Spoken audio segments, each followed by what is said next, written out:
সুপ্রিয় দর্শক, সবাইকে অভিনন্দন জানাচ্ছি। মহান সৃষ্টিকর্তার নিকট প্রথমেই কৃতজ্ঞতা স্বীকার করি আজকে আপনাদের সম্মুখে উপস্থিত হতে পেরে সুস্থভাবে আপনাদের সামনে কথা বলতে পারছি। সেই জন্য মহান সৃষ্টিকর্তার শ্রীচরণে শতকোটি প্রণাম এবং আপনাদেরকেও অনেক শুভেচ্ছা জানাচ্ছি, ভালোবাসা জানাচ্ছি। আমার ভিডিওগুলি একটু লম্বা হয়, সেই জন্যই আসলে আমি সকলের কাছে ক্ষমা প্রার্থী। কারণ প্রকৃতির কাছে যাই, তো প্রকৃতির কাছে গেলে ওই শর্ট ভিডিও দিয়ে আসলে করা যায় না, অনেক কথা বলতে হয়। মন চাই যে অনেক কথা বলি। আমি এখন বসে আছি একটি লাউয়ের বাগানের একদম মাঝখানে। এটা মাচার লাউ নয়, এটা মাটিতে শুয়ে পড়েছে যে লাউ গাছটি, একটি বিলের ধারে। আমার চতুর্পাশে ধানের জমি, শাক সবজি, সব কিছু সবুজে সবুজ। অনেক সময় ইট পাথরে বন্দি থাকি, মন চায় প্রকৃতির কাছে যাওয়ার জন্য। এই দুবরা ঘাস আসলে আমাকে টানে, যতদিন বেঁচে আছি টানবে। আমি আপনাদেরকে দেখানোর চেষ্টা করি সেই জন্য।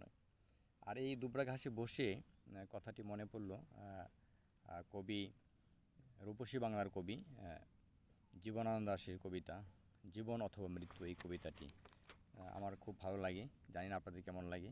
আমি কবিতাটি আবৃত্তি করে শোনাচ্ছি একটু। জীবন অথবা মৃত্যু চোখে রবে, আর এই বাংলার ঘাস রবে বুকে। এই ঘাস সীতারাম, রাজারাম, রামনাথ রায়, ইহাদের ঘোড়া আজ অন্ধকারে এই ঘাস ভেঙে চলে যায়।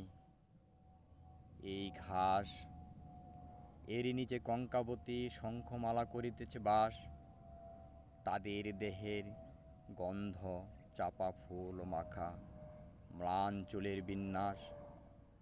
ঘাস আজও ঢেকে আছে যখন হেমন্ত আসে গৌর বাংলায় কার্তিকের অপার্ণে। হিজলের পাতা সাদা উঠানের গায়ে ঝরে পড়ে, পুকুরের ক্লান্ত জল ছেড়ে দিয়ে চলে যায় হাঁস।